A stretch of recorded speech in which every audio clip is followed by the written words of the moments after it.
Hello, I'm Mohammad Garipur. And I'm Caitlin D. Clerk. We are co-founders of the Epidemic Urbanism initiative that we launched in March 2020. It's our sincere pleasure to welcome you to this review meeting for the Epidemic Urbanism Design Competition, Designing for Health and Equity, Supporting Vulnerable Communities in the Post-Pandemic Age. Before we begin, we wanted to take a brief moment to introduce the Epidemic Urbanism initiative. As part of this initiative, we have organized 4 international conferences, edited a forthcoming volume, and convened experts for interviews, which are available on our YouTube channel. Through these efforts, we are happy to mention that Epidemic Urbanism is now a community of about 2,000 people, including experts, policymakers, journalists, faculty, practitioners, students, and members of the public from 91 countries. Our goal is to mobilize this international community, work on projects that lead to real change in our surroundings, regardless of our geography, and create an interdisciplinary and open access educational platform all in service of preventing and responding to this and future epidemics and pandemics in more effective, just, and equitable ways. In continuation of our efforts, and with the help of several members of our community, we have been working on this design competition, deliberately centered on health and equity, in order to create a venue to discuss conceptual design ideas that explicitly promote healthy places for vulnerable communities.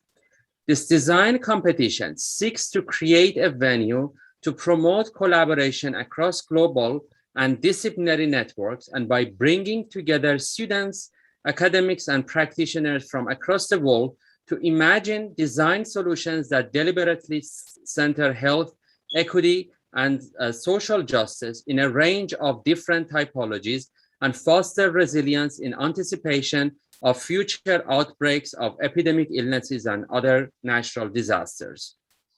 For this design competition, we received 52 submissions from 27 countries in 4 categories: senior housing, community clinics, neighborhood schools, and public parks. Each design category was reviewed by 4 jurors consisting of faculty and professionals from various countries and disciplines. Today's meeting will center on 3 shortlisted projects in this category: senior housing.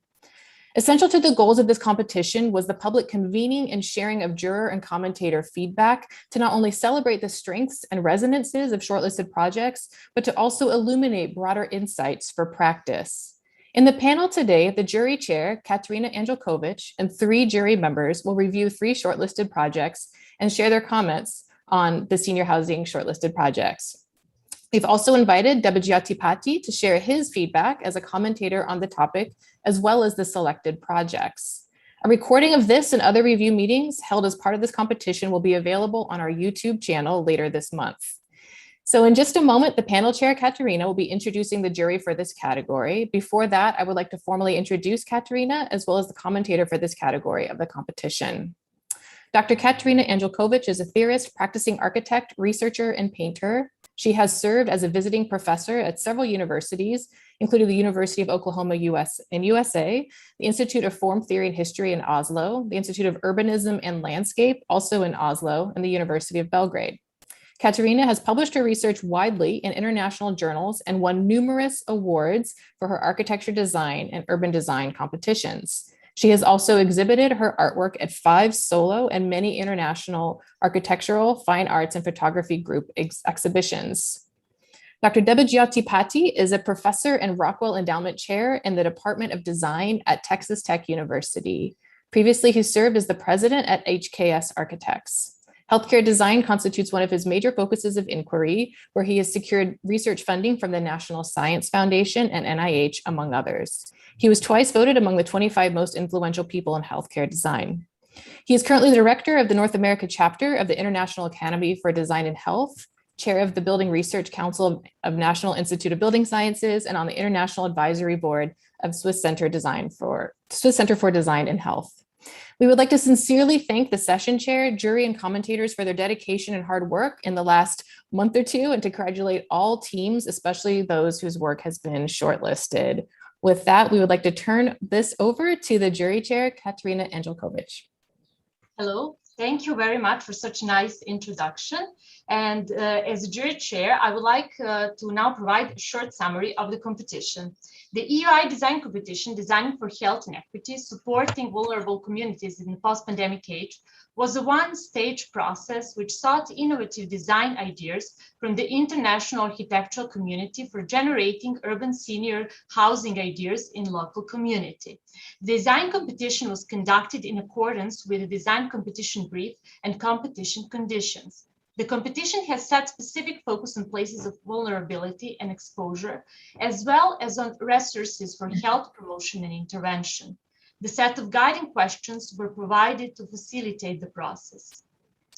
With the COVID-19 pandemic outbreak, vulnerable communities were disproportionately affected, deepening the pre-existing social inequalities, exacerbation of existing living conditions, and access to medical care. More specifically, the COVID-19 pandemic exposed significant problems in the design and structure of facilities designed for older adults. Accordingly, the competition's aims were to respond to the urgent need to rethink the way we understand and design space for adults, older adults, and to set a new paradigm in senior care by offering design visions oriented toward a more critical, more just, and equitable solutions in a post-pandemic age. The topic has raised many challenging questions. For example, how to support well-being and boost an active social life, an independent life among old adults, while emphasizing different levels of care, or how to encourage the sense of belonging and the sense of well-being, emotional security, privacy, and intimacy, expressing personal creativity and enabling different modes of expression while maintaining social cohesion. In our category, senior housing, aging resiliently in community, we received 10 submissions, one of which did not answer the given topic. It was Joseph Ali with the submission Undulating Lines. 5 submissions were nominated for the shortlist and 3 were selected. During the assessment process, we were guided by the following criteria: physical and social context, health implications, equity and inclusion, design innovation, and architectural representation. In each of these categories, we were assessing the designs in regard to how they utilize the site in a meaningful way and how they define needs and resources in a local community, as well as the potential of the proposed design to add value to the context, to be upgraded in the future. In regard to health implications, we were assessing how interventions meaningfully align with stated community health needs and resources and explicitly promote public, community, and individual health, including and beyond in times of crisis. We were also looking for designs that respond to both pandemic-based health needs as well as broader health or social factors. In addition, we were looking for solutions that promote equity, inclusion, and belonging, a sense of community for vulnerable populations and minorities. In regard to design innovation, the proposed interventions offer innovative solutions in regard to architectural, technological, aesthetic, experiential, and phenomenological aspects to address community health issues and center user needs and experiences in the promotion of public and individual health. These innovative interventions are compelling in terms of using evidence-based methods, providing opportunities for diverse experiences, promoting sustainability, defining new programs, establishing new spatial relationships, and creating opportunities for social interactions and healing. In regard to architectural representation, we were assessing if the design offers effective, clear, and compelling graphics to present information, specifically focusing on a connection between images and text to effectively convey message and to articulate design and narrative. Now, I would like to provide a short statement.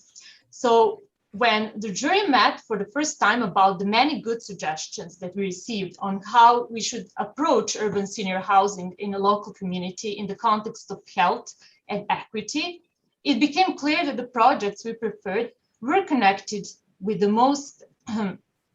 with a strong sense of the community. Those that respond to local needs while addressing crisis-based health issues. These projects did not make us dream away with their strong visionary approach. On the contrary, they encouraged us to believe in sustainable and affordable senior housing models, which at the same time contribute to creating conditions for improving the quality of life of the vulnerable elderly. We were fascinated by the idea that senior housing can help us think more deeply about caring for vulnerable communities. These projects testified to a willingness to promote health across multiple scales in an innovative way. And in this regard, many projects addressed a new normal situation created through the latest COVID-19 pandemic, focusing on the transition zones between the public and the private, what is inside, what is outside, what is accessible and what is not. Addressing these issues has led the majority of authors to deal with the complex interaction and intersection of cultural and natural systems, re-examining how cities and nature are inextricably woven together. These projects have reminded us once again to reread history through, for example, Linda Nash's critical historical examinations, which have taught us that deep research on how histories of disease and the environment intersect create the potential to contribute to broadening and transforming our understanding of these categories. In a broader perspective, the shift in how we frame the humanities scholarship on cities and nature offers a vital opportunity for us to develop a broader and more inclusive approach to the ways that we study architectural and urban design problems, as well as global urban and environmental issues. And now I will provide a few words about the logistics. So firstly, we will look at the presentations of the shortlisted projects. And after that, I will announce the winner and two honorable mentions. Then the jury members, Dr. Lynn Dearborn, Srđan Jovanović-Weiss, and Dr. Ružica Božović-Stamjenović will provide additional comments. I will ask them to elaborate on the chosen key notions that they consider to be the leading themes for the future development of senior housing towards our goals, supporting vulnerable communities in the post-pandemic age. 10 minutes presentation each. And after the jury comments, we will get commentator's response from Dr. Debajoti Patti. The last 15 minutes of this meeting are provided for the questions and answers from the audience. So we will start with the first project, Reconnection, by Lee Bang Long. We will move now to Hanoi, Vietnam.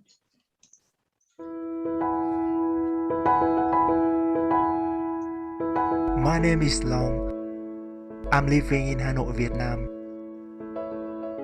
I love this culturally plentiful city.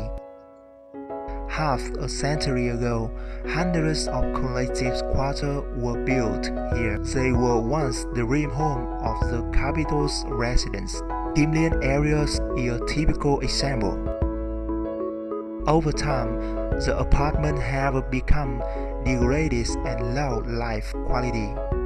Currently, main residents are elders who have spent their whole lives here. COVID-19 had made them isolated and alone in their own apartment.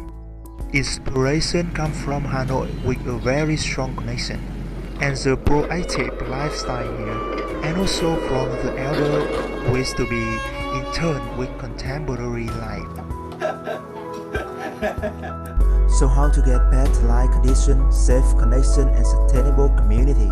We propose a renovation for residential ecosystem with many attractive functions. Walkway connected all functions such as market, center square, gallery, elevated park, shop house, and agri park. Relationship will be controlled with three communication levels by senses and action plan of each group. We also rearrange this inside, remove some walls, floors, and cleaning parts around the building. It improves ventilation and natural light inside. Cultural issue needs proper attention. Free facade is a sign of proactive lifestyle here. We have preserved and developed them as a contemporary architectural language. There is the value of time and connect young people with elder story. Intergenerational connection are also increased day by day. Okay, we are now moving to the next project, Madrid, Spain.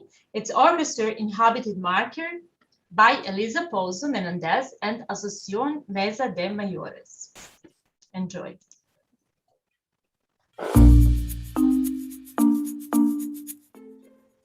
Hi everybody, my name is Elisa Pouso. I'm architect and urban planner specialized in sustainability and healthy aging.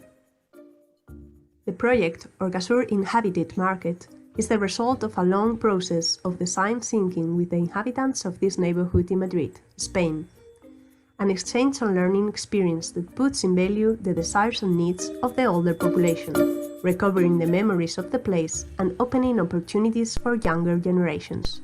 La Mesa del Mayor entiende que las personas mayores tienen todo el derecho del mundo a permanecer toda su vida en el entorno donde vive.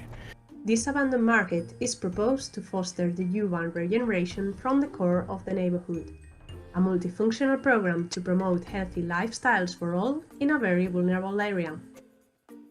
The new uses for this building are articulated in relation with the public space, creating a continuity with outdoor environments and implementing bioclimatic strategies to reduce energy consumption and assure comfort. Pues necesitamos un espacio como es este proyecto que incluye dentro de un barrio pequeño 30 viviendas de cercanías que pueden dar servicio a 50 personas y de una forma autogestionada.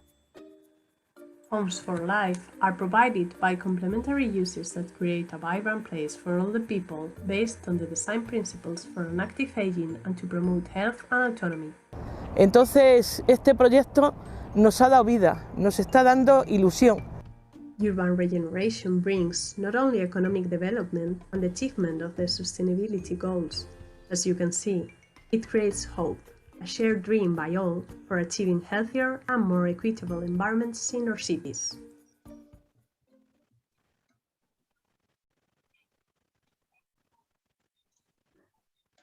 And now we are moving to the third project from Arizona, United States, Virgin. Please enjoy. No matter how old we are or what challenges we live with, life is about continuing to grow. Our intention is to challenge the current model of retirement living, an aging-in-place continued care model with a holistic approach focusing on social, physical, and emotional well-being, a multi-generational network gathering and sharing resources, knowledge, and most importantly, stories. Farming and gardening facilitates a reconnection with the outdoors that is used for therapy, as well as other nature-based wellness approaches such as ecotherapy. We plan to make farming a large part of the residents' everyday life, ensconcing them within the larger ecosystem of their community, while also increasing the quality of their day-to-day life. Radical retirement. Radical retirement. Radical retirement. Virgin. Since the outbreak of COVID-19, we have seen the negative impacts that the virus has had on all individuals, communities, and relationships. But our community has been hit especially hard. The goal is to create a self-sustaining farming community comprised of varying levels of care, research, and experience. We believe communities flourish with time, and as the residents age in place, the architecture follows. There is a covered walkway integrated within every typology, with covered living areas that vary in size, allowing for amending between indoor and outdoor living. This is the start of the multi-generational transition of spaces. We believe a community develops through diverse social interactions. A combination of providing new experiences for all generations, welcoming the existing farm community, as well as facilitating research and discovery. We believe that a community develops one relationship at a time. The meadow is the focal point of intergenerational experiences. Place where fruits can be sold, stories can be told, and relationships can be built. Virgin was designed to allow people the ability to grow freely throughout the entirety of their life. By combining these concepts, we will be able to create both a social and environmental ecosystem of care and new life. Thank you. So here comes the moment of announcement. The first prize goes to the project Reconnection by Le Van Long, Hanoi, Vietnam. The honorable mention goes to Orchestra Inhabited Market by Elisa Pouso Menendez and Asociación Mesa de Mayores de Ustera from Madrid, Spain. And honorable mention goes to Virgin by Kendall Place, Anna Utter, and Taylor Carpenter, Arizona, United States. Now, I will announce the jury members who will provide additional comments. Dr. Lynn Mary Dearborn, a chair of Health and Wellbeing Program, School of Architecture, and professor at the School of Architecture, Urban and Regional Planning at the University of Illinois, Urbana-Champaign. Dearborn seeks to identify and ameliorate inequitable and adverse environmental conditions experienced by marginalized groups. She is the author of numerous publications addressing social justice and equity among minority peoples, engaging physical, social, economic, and political aspects of the environment to address human health and well-being. Srđan Jovanović Weiss, PhD, is a Harvard and Goldsmiths trained architect living and working from New York. He is a head of research at Herzog and de Meuron Architects, co-founder of the School of Missing Studies for Research, and founder of now New York City for Architecture. He published several books, lectured worldwide, and is a current fellow at DNA-D, PIC Berlin, and past fellow at Forensic Architecture. And Dr. Ružica Božović-Stamenović, she is an associate professor and urbanism research cluster leader at the Department of Architecture, National University of Singapore. Her research interest is in human ecology, health restoring design processes, and design for wellness in contemporary urban settings and mega mature societies. She's executive board member of the UIA, the Public Health Group, and Global University programs in healthcare architecture. So please, the jury members, in order in which they appear, may start. Thank you, Katerina. I guess that means I get to begin. And so I'm going to share my screen. I have a few images that I wanted to share as I talk. So hopefully everyone can see my screen. Yes, okay. The elderly population around the world was one of the populations most significantly impacted by the pandemic. In response, the competition asked designers to propose a new paradigm in senior housing and care.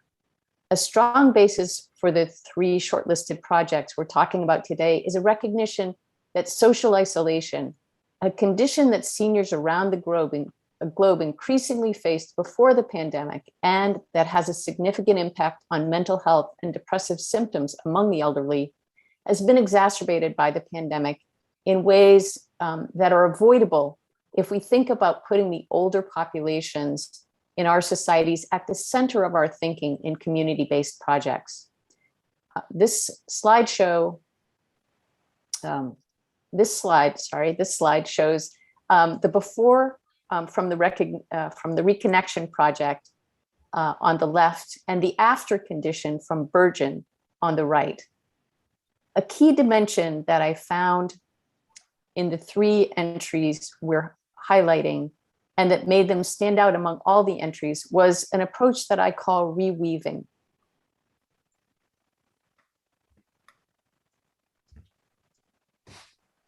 In the entry that reimagines the collective housing quarters in Hanoi, the design took an unsafe existing housing condition inhabited nearly exclusively by senior citizens and wove new life into that fabric through an approach of social, economic, and physical reconnection. The authors of this entry note, connection is the root of the universe. Connecting is also the root of a sustainable ecosystem. We see here the openness of the proposed renovated housing, the ability to connect with others from inside to outside, and the potential for economic development through urban farming that services businesses at the ground level and the seniors living in now intergenerational units in the mid-levels of the building.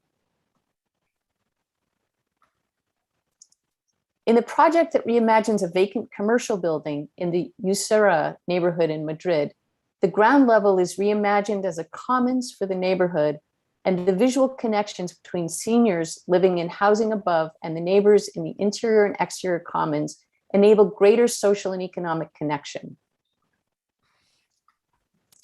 The project then envisions a new collective intergenerational farming community in Cottonwood, Arizona, notes that farming and gardening facilitate reconnection with outdoors and enable seniors to connect to the larger ecosystem of their community. So this theme of connecting and reconnecting, of reweaving what a community should be, is very strong in these three projects. The next kind of key idea that I saw is what I call building and rebuilding systems. These three shortlisted projects grew from a really strong analysis of context and community relations, understood in each case as a system where the physical interventions needed to understand and support the social and ecological systems of which they are a part. In each case, seniors or elders are key components of the system. On the left, we see the analysis of social relations integral to the design solution of the project cited in Hanoi. And on the right is the ecological analysis of the site and context for the project in the farming community of Cottonwood. I wanted to particularly point out the Ocasur Inhabited Market project in Madrid for the very strong but concise city, district, and neighborhood analysis that provided a social and health analysis, making the case for the project, the site, and the overall approach. On the left is the diagram that describes the system that this project proposes to rebuild in a more socially just and sustainable way. The projects all were particularly strong in the ways that they reflect specific qualities of their context. The Hanoi project speaks of the value of time and of the importance of memory for elders and the broader community, explaining how the design integrates and is inspired by past forms, but taking on a wholly new mechanism for building and bringing in light and air, critical dimensions of healthy housing. This image from the Cottonwood project really says it all about the way this project responds to the natural landscape, making the most of what is there, but at the same time offering a structured but open and connected community.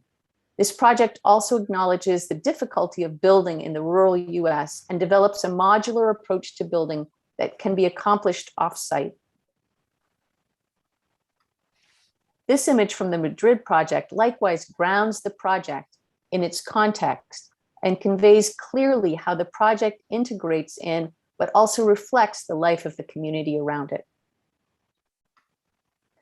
Finally, I want to point out a key strength of these three shortlisted projects that made them stand out with respect to the ways they holistically considered health and support for well-being of seniors they proposed to house, but also of the broader community as an answer to the challenge of aging resiliently. We are and should be concerned about those who are seniors now, but also those who will age into senior status in our society.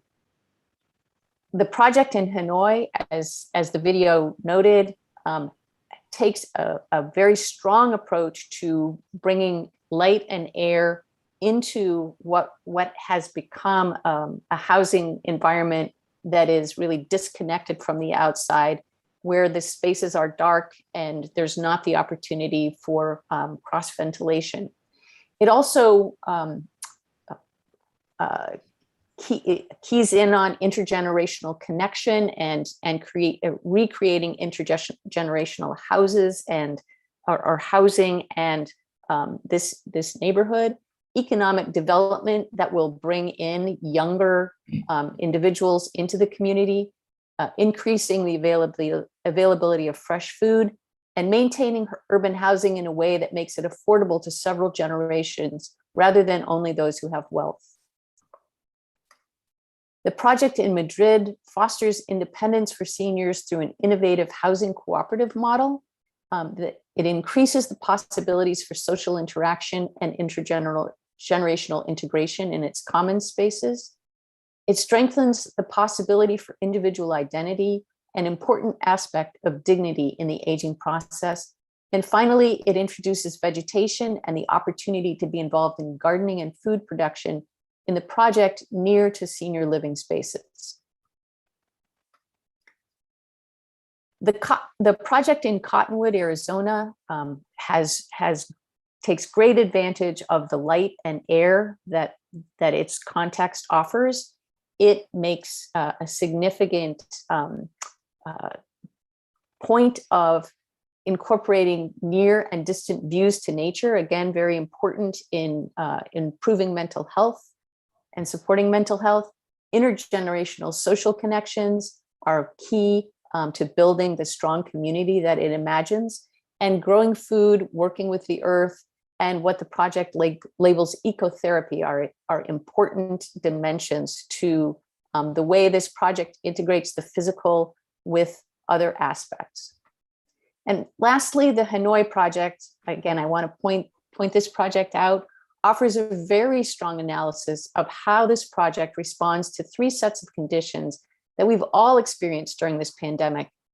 They identify what they call a normal stage, and then 2 stages of isolation that we've all experienced and that have become prevalent, and particularly, I think, detrimental to the seniors that we're focused on in this particular portion of the competition.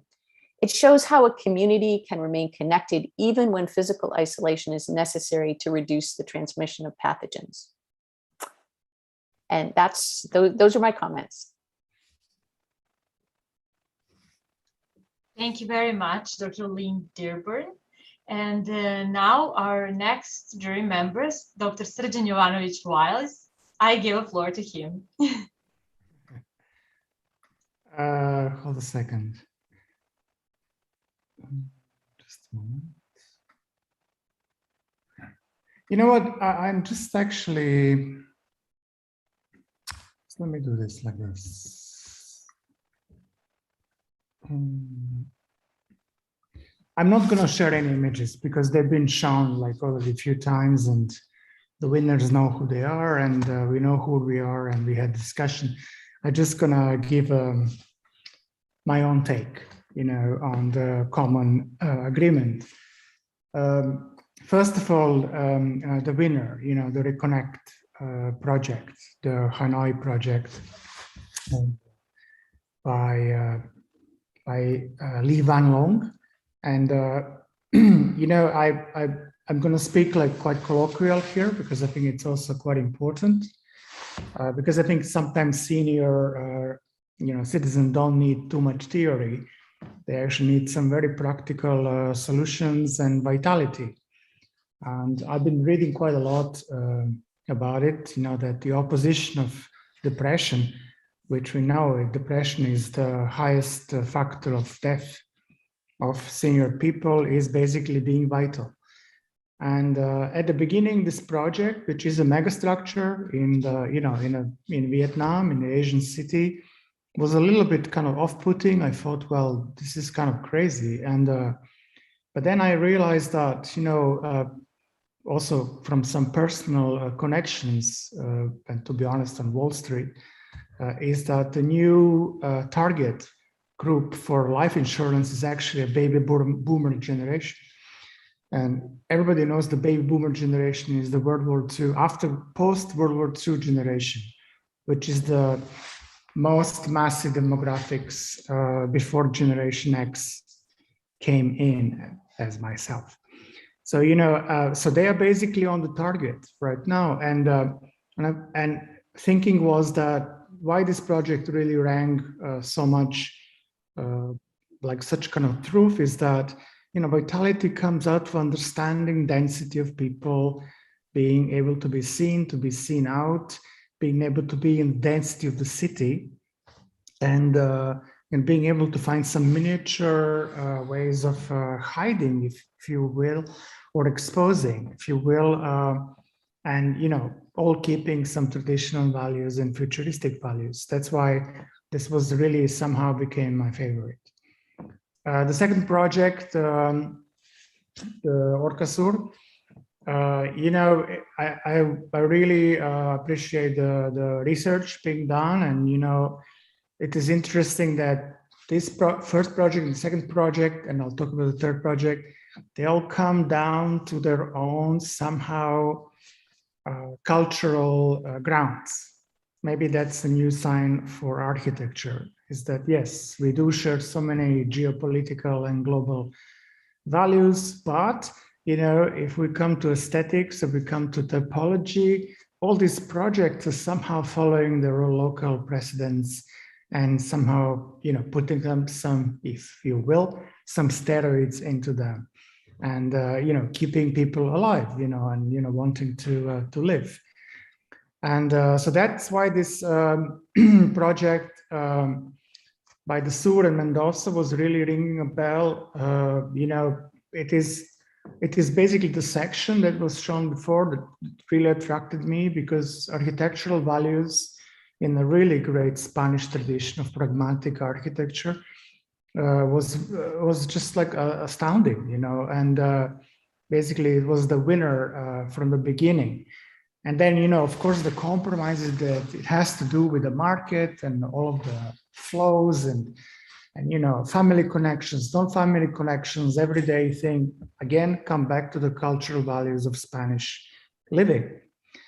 And the Bourgeois project, which basically was at the beginning a favorite of mine, because I realized that one of the first sentences they wrote is that, we would like to save as much nature as possible. Whatever we kind of take down, we'll kind of figure out a way. But so the typology became quite minimized. And I think what actually holds this project, quite, challenging is to keep that modular design, being the one that, enchants, its residents and youth. And there is nothing beautiful than actually being a way to control the view of seniors, of how not just kids grow up and families, but also how the plants grow up, right? So in a way, I think the selection, and we all agree on that, I hope, was quite logical, and I congratulate the winners.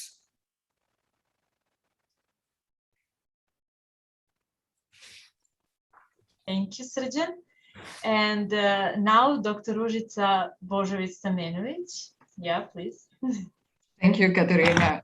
It was really a pleasure being in this part of this jury because of my colleagues, but also even more because of the projects that were submitted, because it was a pleasure to look at all these new ideas facing the future.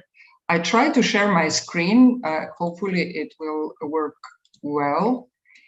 And start from this, which is Simone de Beauvoir, a famous French existentialist philosopher, who wrote her extended essay 50 years ago, named it La Vieillesse, and then later it was translated to English and published as a book by the title The Coming of Age.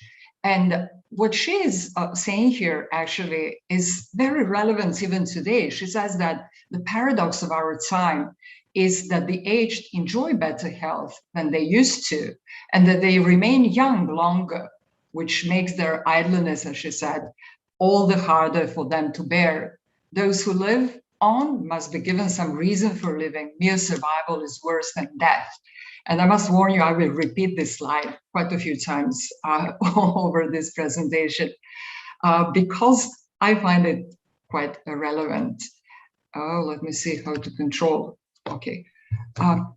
But what changed in the last 50 years since Simone de Beauvoir wrote this was not actually the elderly. They are still frail and somehow have this need for deserved empathy and help in that sense. But you see, even looking at the vocabulary used here, which is basically for examples from Singapore just maybe 10 years ago, when we were treating the aging community as a silver one, vulnerable, reaching for a helpful hand.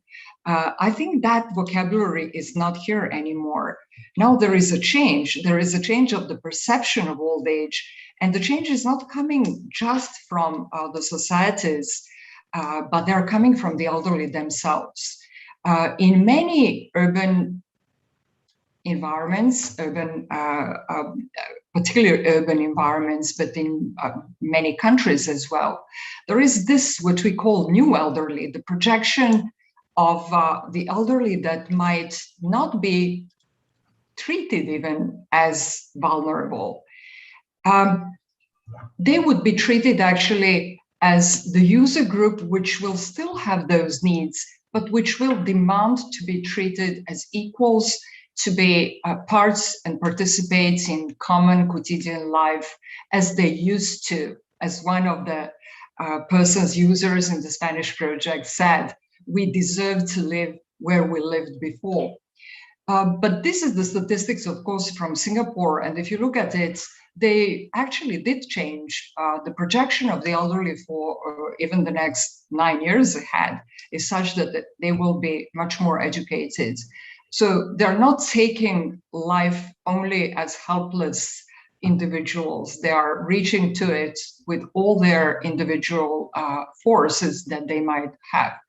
So why are these issues, again, of the power movement's importance was actually what was driving, I think, most of the competition projects to reach some new ideas about who the elderly will be. It is important for us architects also because we are arguing, advocating a lot, speaking about evidence-based design, but the evidences we can collect now is basically on current elderly. We must be able to anticipate the strategic change regarding the elderly coming along with these characteristics.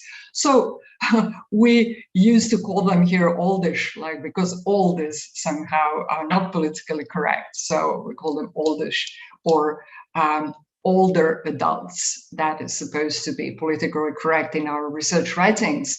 But what they share, as Serjan said, the entire baby boom generation, I think I came to this world at the end of that baby boom generation, so I can talk about it, was somehow born with this idea of, forever young, life will be beautiful and better all the time. So this person, by the way, is an advertisement for a bus stop in Singapore, and it's a real person who just lives this life and advertises it for all the elderly. But actually the reality is slightly different, because even though they might be participants of that or part of that baby boom generation, they are still invisible in the society, ignored, except for the exceptions like this, even avoided. And I'm sorry, do you see all these small images or not? I should somehow put them somewhere, but I do not know how to do it. Yeah, okay.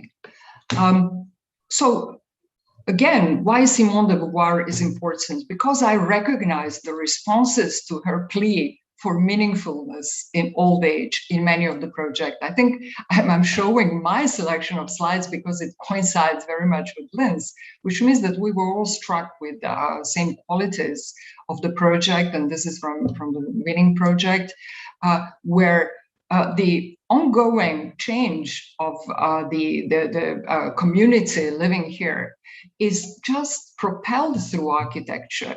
It's not frozen in time.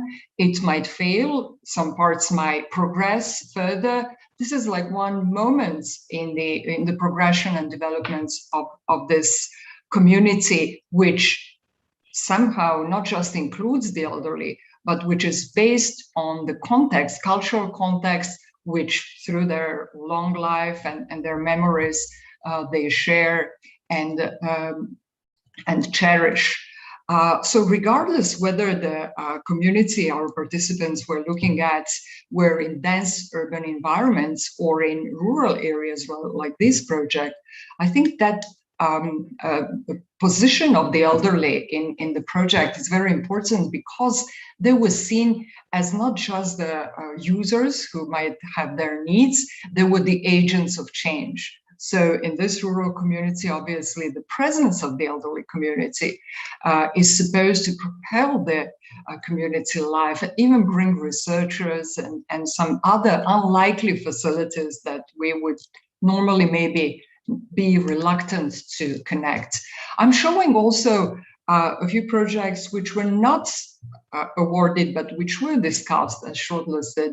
And in this case, it's also in urban environments, but the project, although pretty much based on evidence-based design, institutional kind of context, competes on an equal basis with the community center and with the office building in sharing the assets of a public space in between, and through that actually sucking in to the facility, which is obviously for the elderly, the whole life of the community, and in reverse, letting the elderly actually participate in the life of the community on a daily basis if they wish to. So the opportunity is formed here on that public level. Again, you've seen this a few times. I think that the point with this couple of slides that I'm showing is that the facilities for the elderly are not seen in this competition projects that we saw as something which is an addition to the urban environment. They are actually using the resources, the existing resources, actually even more, they're using the dilapidated existing resources of the communities and the urban environments where the authors, the architects want to intervene.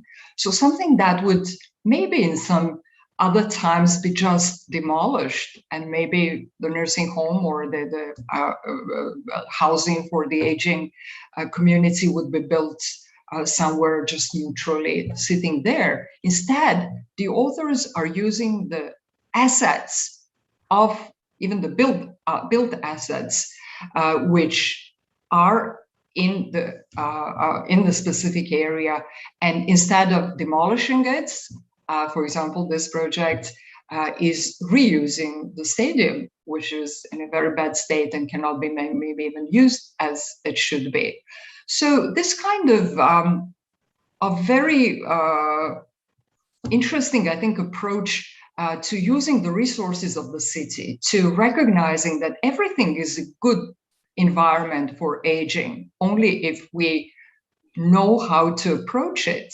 So maybe this is my last slide, how I interpret what Simone de Beauvoir wanted to say, and what I recognized in all of this project is that basically architecture for senior living means designing this reason for living to happen. And with that, I'll stop my sharing and hope that we will have a discussion after this to maybe elaborate further how to design for the meaningful life after a certain age. Thank you. Thank you very much, Róžica.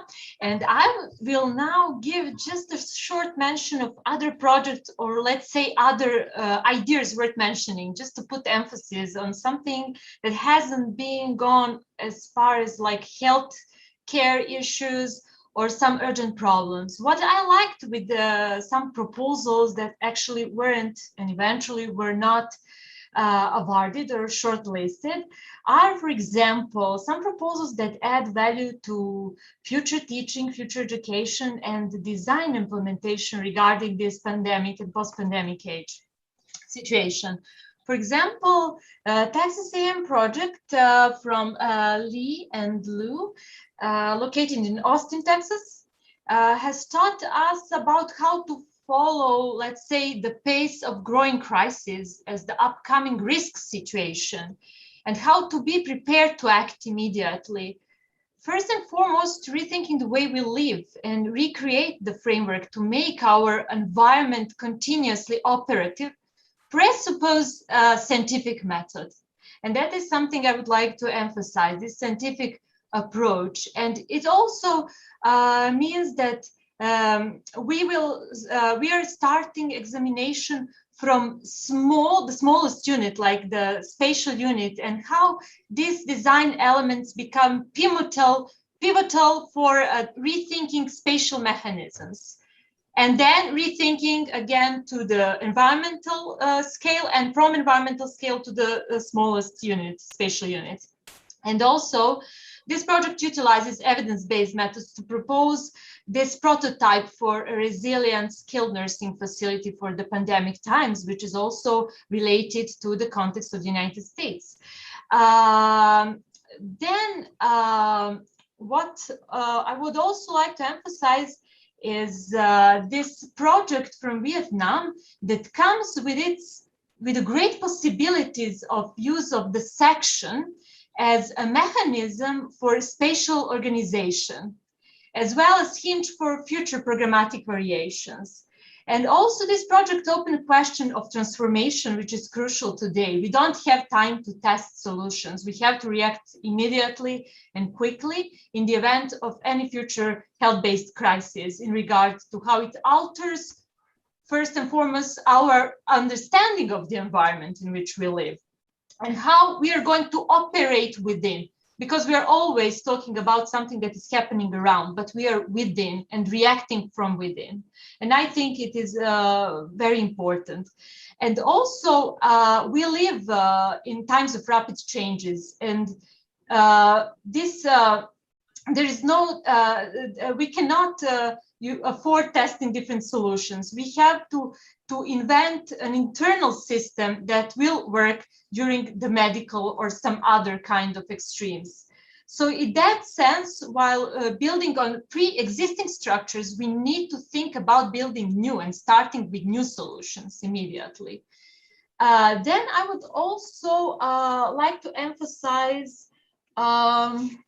some other ideas. For example, again, the Texas project from the Houston, it promotes security and safety for the elderly. And I was wondering all the time when we were doing this assessment of the project, how the older population, what is their desire, how they want to live actually. Do we promote security and safety through this healthcare and the crisis situation, or we promote the social context? And most importantly, that these projects should open significant experimental inroads into the question of control, health, and individuality, which is also worth mentioning regarding the vulnerable community. There is another project that wasn't shortlisted from SWART, Africa, named Mongol Village. And it's also mentioned, and it is very strong in addressing an existing piece of infrastructure, as Lynn already mentioned, and it put emphasis on repairment and it is well aligned with a number of other issues like social, environmental, ecological awareness, and so on. And there are also many other ideas worth mentioning. I'm not sure if we have time for that. But if the commentator want to jump in, and then maybe I can switch again, because if I elaborate on, yeah, all the projects. So please, I put floor to Debajoti Patti now. Yeah. Thank you, Katarina. When I was looking at the three, I only had the chance to look at the three final submissions, or rather the three winners. By the way, so congratulations to the three teams, because they came up with numerous excellent ideas here and concepts. So 3 or 4 sort of things came to my mind as I was chewing through the ideas and the presentations they made through the PowerPoints.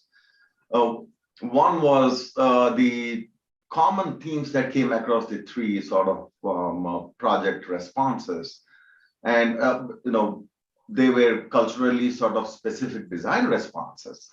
And as Sturgeon, am I sort of pronouncing it correctly here, mentioned, yes, it has to be cultural specific in terms of the design response. But the ideas and the concepts that came across all 3 was fascinating, because these 3 were located at 3 very different locations around the world.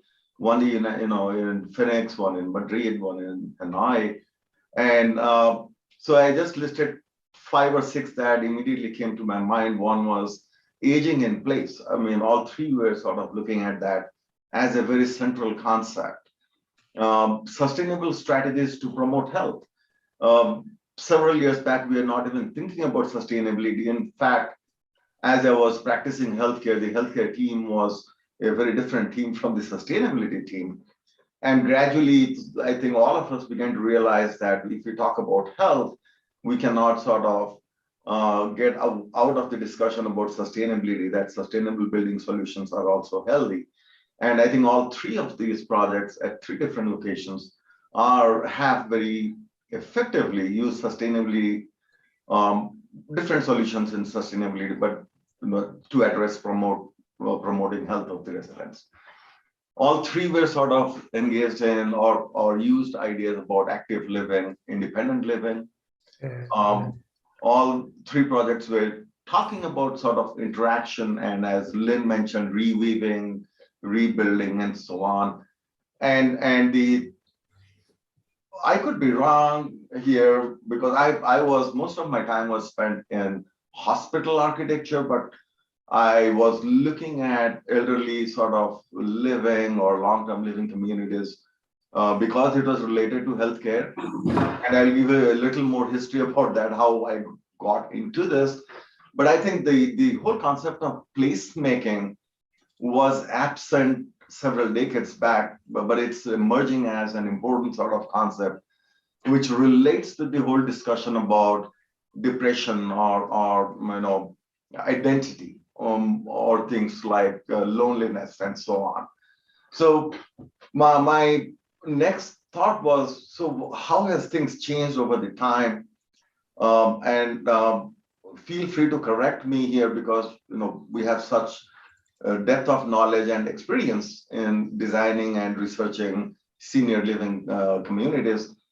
The first phase, if we look at several sort of decades back, when we think about or thought about senior housing, we were thinking about active living, independence, autonomy, all of those were there. We did sort of bring in the concept of free, fresh food or personal space. And I just need to sort of emphasize here that my knowledge about senior living communities started here in the United States and Canada, where not a majority, but a substantial section of the people actually live in long-term living communities, which was not the case when I was in India. We still do not have long-term living communities in India in terms of nursing homes or where people leave their home and go somewhere else. So from that perspective, long time back, we were really talking about active living, independence, autonomy, and so on. And gradually, in the second sort of stage, I think we brought in the whole notion about sustainability, using sustainable strategies to promote health, but also the notion of aging in place. I think at some point of time, all of us, including people in psychology and sociology and the social workers and people who are engaged with the aging population, understood that it's a tremendous sort of psychological pain in the process of leaving your home and going to some other community to live. So aging in place and lifelong sort of living is another concept. At least all three of the submissions have addressed here that was originally not a thought in the design community or in the stakeholders of the long-term living communities, which came into being. And then the connection to the outdoors, that became another predominant sort of thought process as we moved along that timeline. More recently, we are talking about things like loneliness and depression. Depression is a factor leading to loneliness. And as was presented here, that is the number one factor in the United States for which elderly people are dying. It is not the lack of healthcare. And there are many, many sort of articles in popular press, New York Times and other sort of popular press, where they have shown the evidence that more people in the United States, more elderly, are dying because of depression and loneliness and not because of the lack of healthcare. So that is a major sort of theme that we are dealing with in terms of designing for the elderly. And things like interaction, of course, and reweaving is part of that dialogue. But that is coming, that came up very recently. I'm talking about the last maybe 4 or 5 years when we are beginning to realize that healthcare per se, in terms of keeping them physically healthy, is not the main, should not be the main goal. Keeping them psychologically and mentally healthy in terms of addressing depression and loneliness is a much better way of keeping them both physically and otherwise, healthy and maintaining a good level of well-being. Related to this sort of concept of loneliness and depression is things like meaningfulness and generativity that at least 2 of the submissions, the one in Hanoi and the one in Phoenix, have very intentionally addressed that the interaction between the younger generation and the elderly has been shown to improve their mental condition, reduce their depression, address things like loneliness. And I think that is something, again, we are realizing maybe in the last 5, 6, 10 years, not before that. And that needs to be another focus area that we should not take out of our radar range here, and which are very new concept. I mean, if you ask the question that how do we design, or how can physical design address very abstract notions like loneliness or depression and generativity. In fact, one of my students is doing her doctoral dissertation in this area, and she started talking with psychologists and other people who actually deal with the elderly population on a daily basis.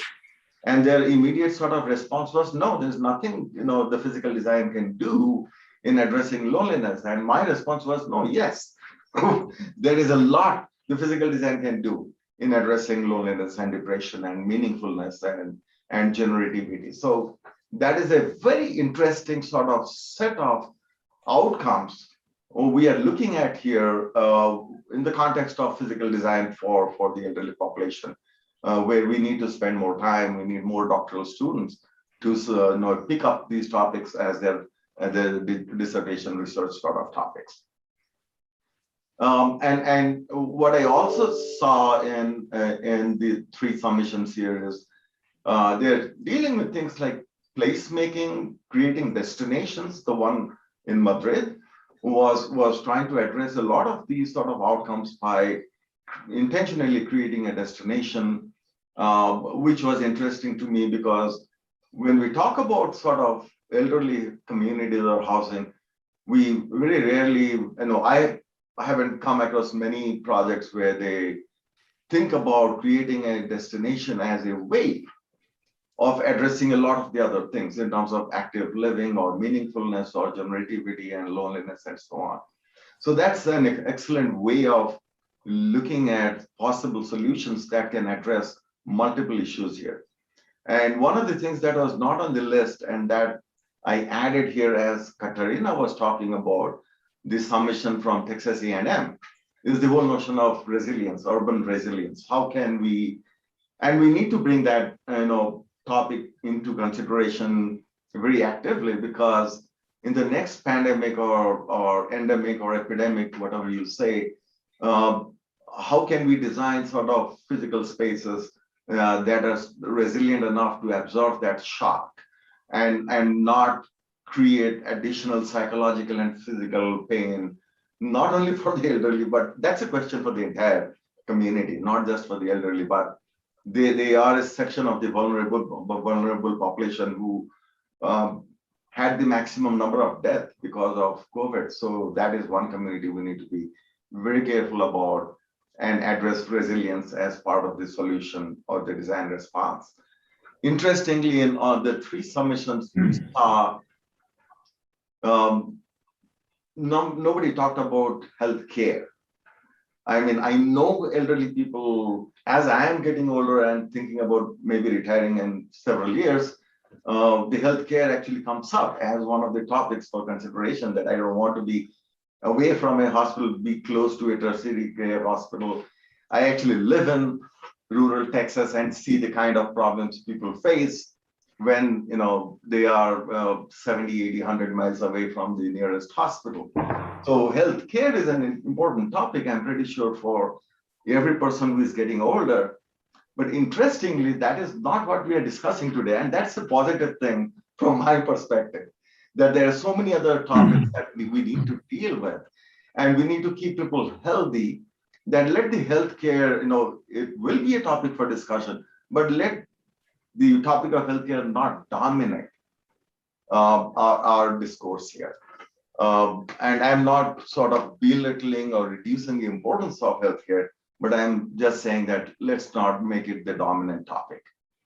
A few things additional things or thoughts here as we proceed from here is the concept of home healthcare.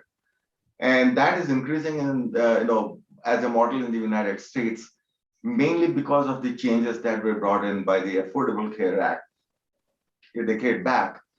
And that changes the, and still changing the reimbursement model for the hospitals and the relationship between long-term living communities and the hospitals.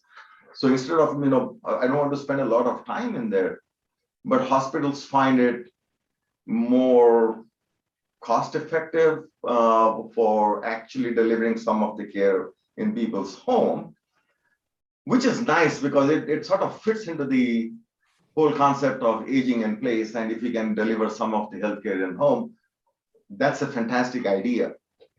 So I challenged my students in one of my courses to see that now we know what is safe healthcare and what is efficiency in hospitals. Can we go and check our homes and see, do we have the right home environment for delivering safe healthcare? So they went into the homes in our communities and started examining several of the homes and came out with about 9 or 10 safety issues that are inherent in our homes, because we never considered our home environment as somewhere we would deliver healthcare. So that is, I think, another topic that we need to consider as we go from here, because at least in the United States, this new model of delivering healthcare in the home is going to stay for several decades to come, unless we see a radical change in the reimbursement model or the healthcare system as a whole. And similarly, a lot of people live in long-term living communities and nursing homes, and we did not have any discussion about them. Most of the discussion was about people living in their own homes or aging in place. I think a lot of these, actually all of these concepts or problems that we are talking about are also applicable to people in long-term living communities. And in fact, their psychological and mainly the psychological state and the challenges they face are a lot more critical as compared to people living in their own homes. They were the people who had the maximum number of deaths because of COVID. So I think in parallel, we need to have the same kind of discussion for nursing homes, assisted living facilities, and other places where elderly leave their homes to go and live in. And a final sort of thought here, it was interesting to see how the project in Madrid actually started making a business case of their solution. And I think we as the design community need to do that, take one more step and talk about the business case so that we at least begin to engage with other stakeholders who we will definitely need to take some of the ideas we are generating and convert that to actual projects. Things like who will pay for the project, or what kind of ownership structure are we looking at, and what's the return on investment, how quickly can whoever is investing the money get it. So those are some of the questions that came to my mind as I was going through these three sort of submissions. But overall, very interesting ideas, and thank you for bringing me in as a commentator to this. Thank you very much for the discussion. It's been very useful.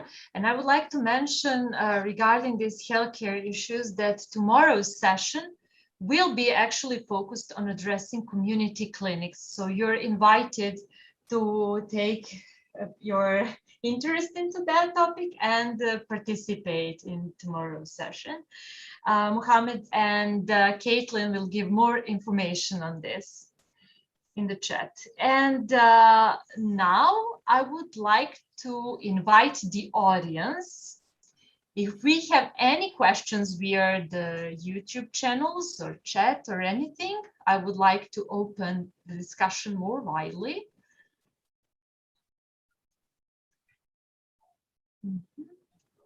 I don't see anything for now.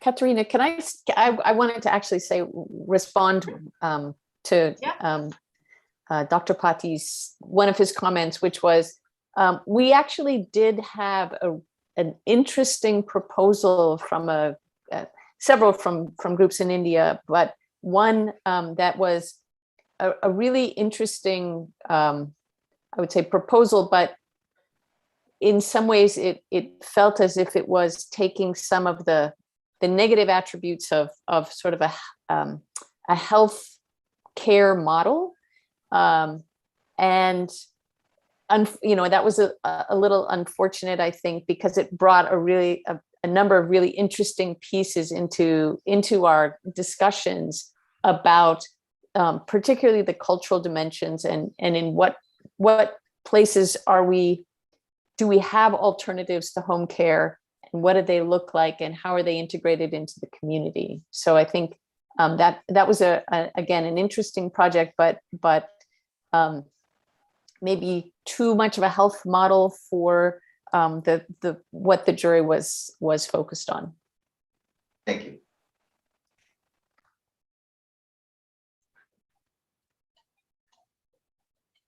Do we have any question from the audience? Yeah, do they have access actually to?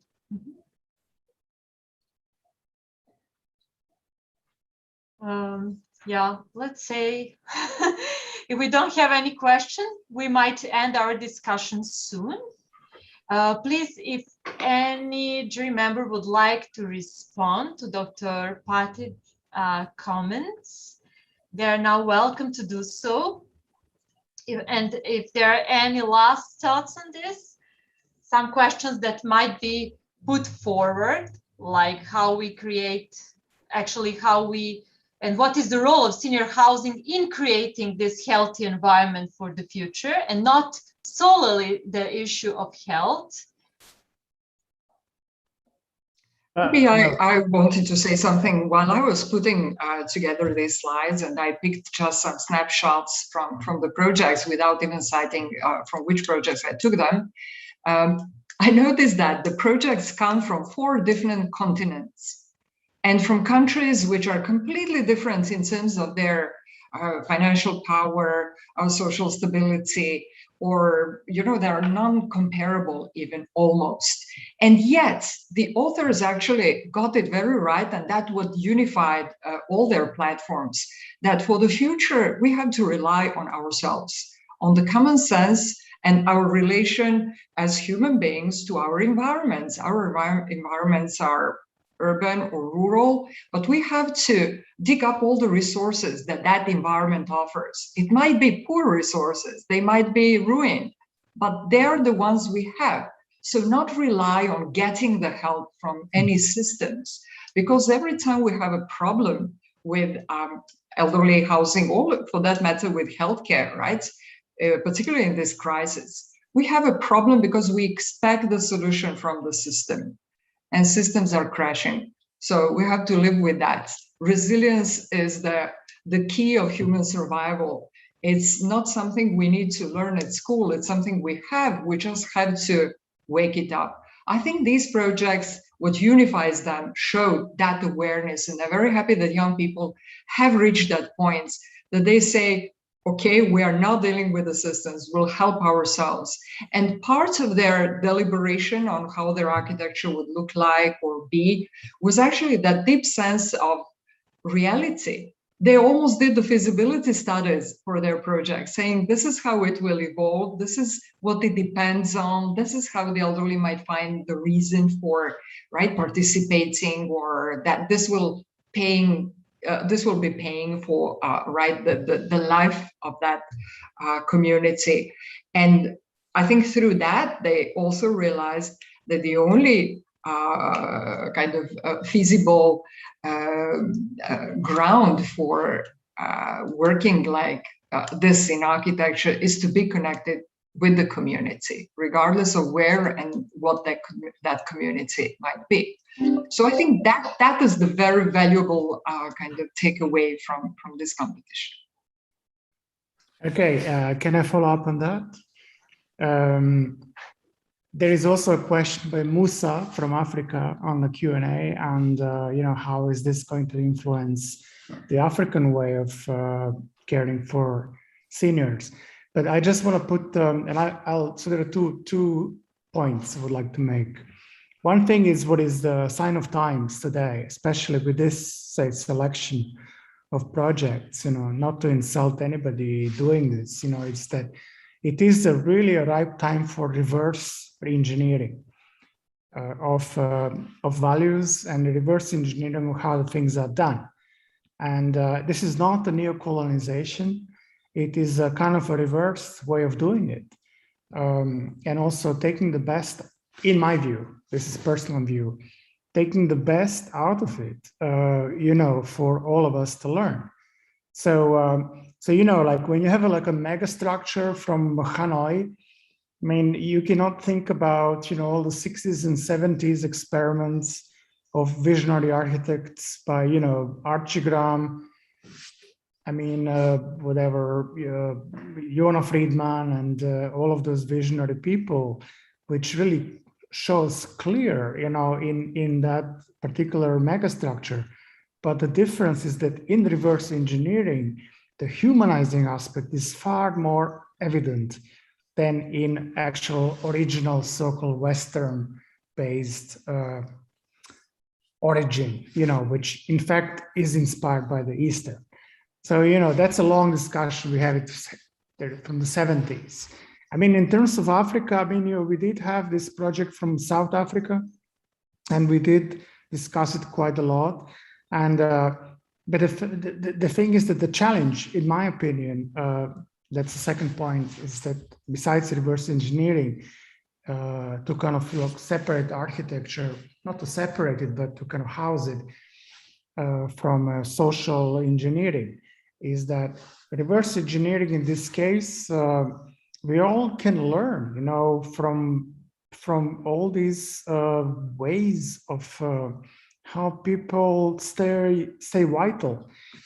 And that's something, to response to Patti, to Dr. Patti. I mean, I know so many projects in India and so many people doing this for a while. And what is interesting is that,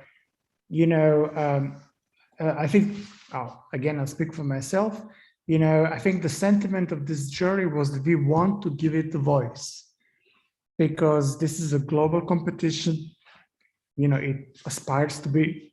So people would listen to it globally, and we cannot deny it.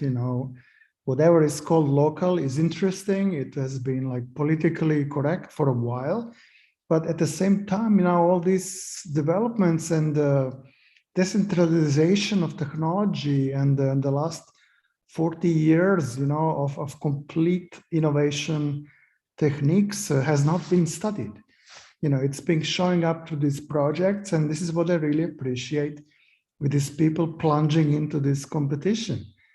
And again, for Ružica, I totally stand by this whole thesis of demographics, and we need to understand as architects, all the research of demographics, not just by scientists, but by the industry, because they're severe and they want profits. And but that means they also have the information and they have the knowledge. The good thing about this, and I'm going to finish with that, is that they also have the archives, which are company-based archives. They're not state archives. So as long as we actually are focused on what is there at hand, and how do we get, and in my experience, usually when I call, say, whatever, air conditioning companies and ask them for their archives, there is usually an old lady or old guy who is out of industry, but she or he, they send you these things because they are private. So this is a reality we need to really understand, and how the architecture can overcome this by visionary relinquishing of equity, of vitality. That's it. I'll shut up.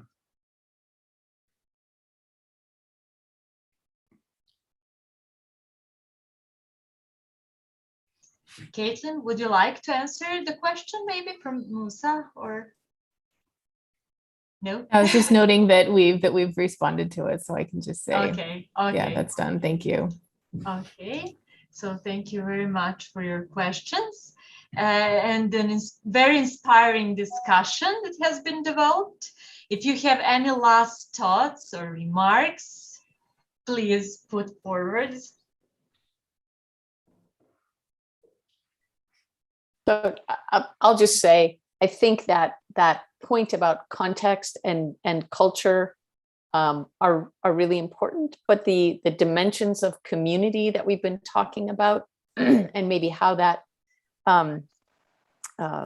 exists in different cultures, and the ways that we as designers acknowledge that and support that. I think that's the key piece when sociologists or other social scientists tell us that there's no physical, there's nothing that can be done physically for depression or isolation.